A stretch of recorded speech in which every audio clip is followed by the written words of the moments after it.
Hey, it's Lynn, and welcome to Anatomy of a Pelikula, the first video in a one woman, one movie at a time campaign to get more international audiences watching Filipino cinema disguised as a humble YouTube series.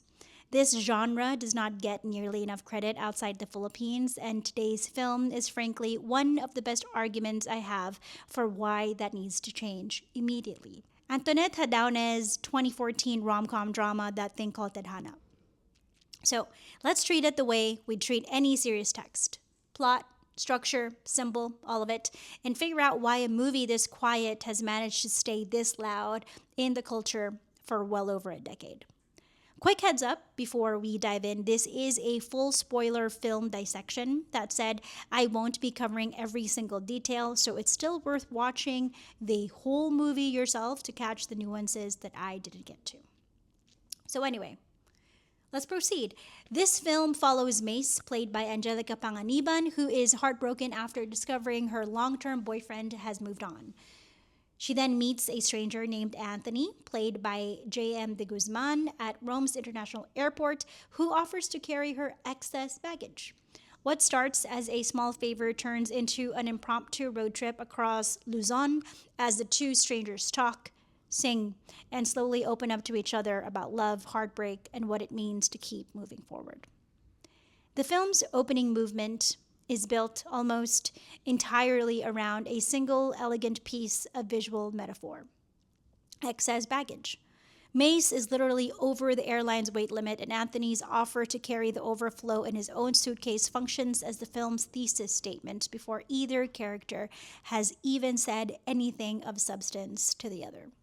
She is carrying more than she can hold on her own, and a stranger, with no obligation to do so, offers to shoulder some of the load. It's a small, almost throwaway premise, but it does an enormous amount of narrative work, establishing the emotional grammar the rest of the film will follow. Connection here isn't romantic rescue, it's redistribution of weight.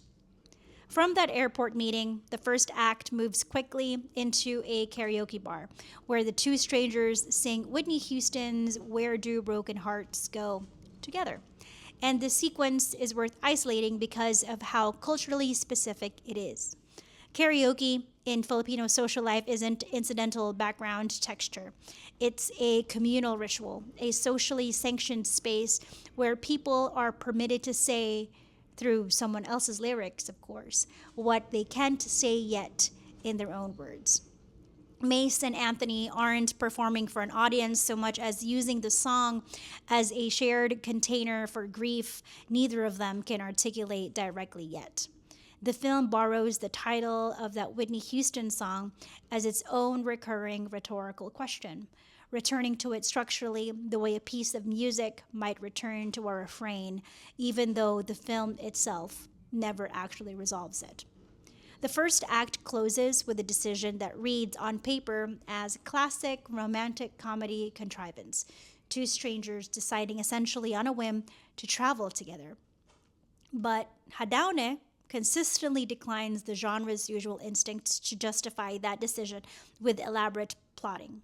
Reviewers and audiences alike have noted the film's deliberate restraint, its refusal to lean on the exaggerated coincidences and heightened scenarios that typically define that genre, choosing instead to stay grounded in something closer to observed reality. That grounding is itself a formal choice, and it signals early that this film intends to earn its emotional beats through behavior and dialogue rather than through various other plot mechanics. The second act is where the film does its most substantial character work as the road trip pushes north into Baguio and the two leads begin trading their respective histories in earnest. Anthony reveals his own disappointments, particularly around abandoned artistic ambitions, in a monologue frequently singled out by audiences as one of the film's most affecting moments, precisely because it's delivered with almost no melodrama. That absence of melodrama is again a deliberate device. Critics have specifically noted the film's unusually sparse use of a musical score, letting scenes play out largely on dialogue, performance, and ambient sound rather than swelling, underscoring to signal the audience when to feel something. This is a meaningful departure from the conventions of mainstream Filipino romantic comedy, a genre often defined by its pursuit of kilig, a specifically Filipino emotional register describing the fluttery, giddy thrill of romantic anticipation, usually cued heavily by music and visual spectacle. Tadhana earns its emotional response by withholding those cues rather than amplifying them. Symbolically, the second act also introduces several of the film's most quoted motifs, including a tattoo of an arrow piercing a heart, encountered during a stop at a Baguio museum, which becomes a shared reference point the two characters return to all throughout the remainder of the film. Devices like this function less as isolated visual flourishes and more as a private vocabulary that the couple builds together in real time, an accumulating set of shared references that stands in for the traditional romantic comedy device of a love song or a meet cute location, except assembled organically out of conversation rather than staged for the camera. As the road trip continues into Sagada, the film's title comes fully into focus. Tadhana translates roughly to fate or destiny, and it carries a particular cultural weight in Filipino thought, where the tension between choosing one's path and surrendering to a predetermined one is a recurring philosophical and spiritual preoccupation. The second act stages this tension directly as both characters debate in increasingly personal terms whether love is something chosen deliberately or something that simply just happens to a person, arriving or departing according to forces outside their control. Neither character wins that argument outright, and the film is notably uninterested in resolving it neatly, which turns out to be intentional, since the same ambiguity will eventually define the ending. The choice of Sagada itself as the film's culminating location is not incidental either. Sagada, in the Cordillera Mountains, occupies a particular place in Filipino popular imagination as a site of retreat and self reconciliation, frequently associated in media and travel writing with people going there specifically to process grief or make major life decisions. By staging the film's most vulnerable conversations against that landscape, Hadaone borrows an already existing cultural association and lets the setting do quiet, interpretative work alongside the dialogue.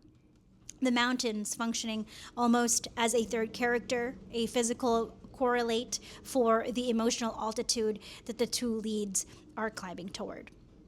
The third act brings the film to its most structurally daring choice. It declines to resolve. Where the conventions of the genre would typically demand a clear romantic culmination, a confession, a kiss, a definitive answer to whether these two people end up together, Tadhana instead ends on ambiguity, deliberately withholding confirmation of what happens between Mace and Anthony after the trip concludes. Hadaune has spoken about this choice directly, stating plainly that she herself doesn't know whether the characters ended up together, treating the question as genuinely, permanently open rather than coyly deferred. That refusal to resolve is arguably the film's single boldest formal decision, particularly within a genre whose commercial success has historically depended on delivering audiences as satisfying, legible, romantic payoff. This ending reframes the film's central question: where do broken hearts go? Not as a puzzle to be solved by the plot, but as a question the audience is meant to sit with unresolved, the same way that the characters do. The film's suggestion, gestured at rather than stated outright, is that healing doesn't require a destination or a defined outcome. Movement itself, the willingness to keep going despite uncertainty, is treated as sufficient.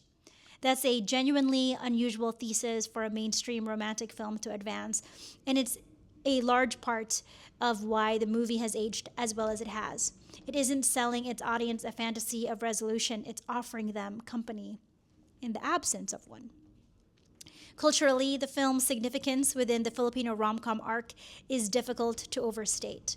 It arrived in a landscape dominated by heavily commercial, star-studded love team productions built around spectacle and predictable formula. And it succeeded instead on a modest festival budget, an unpolished aesthetic, and a screenplay that originated as an award-winning literary entry before it was ever a film. Its successes helped legitimize a wave of smaller, dialogue driven Filipino romantic dramas that followed, proving that audiences would show up in large numbers for something quieter and more emotionally specific than the genre's dominant style. It also helped popularize Sagada as a real world pilgrimage site for heartbroken viewers, a rare case of a film's fictional geography reshaping actual tourism patterns. What makes the film linger, ultimately, I think, is how precisely it captures a very particular, very unglamorous register of adult heartbreak.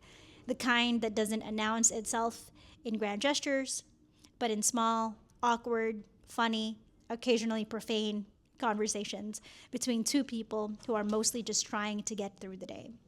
It's frequently compared to Before Sunrise for its walk and talk structure, and that comparison is earned. However, Tadhana's specific contribution is how thoroughly it roots that structure in distinctly Filipino cultural texture. The karaoke, the language code switching, the fatalism embedded in its very title, while still landing as something almost anyone anywhere who has ever tried to figure out how to keep living after a heartbreak can recognize immediately. And that's it. If any of this made you curious, That Thing Called Tadhana is completely free to watch on Cinema One's official YouTube channel, which I will link down below. No excuses, no paywall, just go press play. Filipino independent film deserves way more international eyes on it, and every watch, every share genuinely helps make that happen. And with all that said, I just want to say thank you so much for watching. You are awesome, stay awesome, and I will see you in my next video. Goodbye.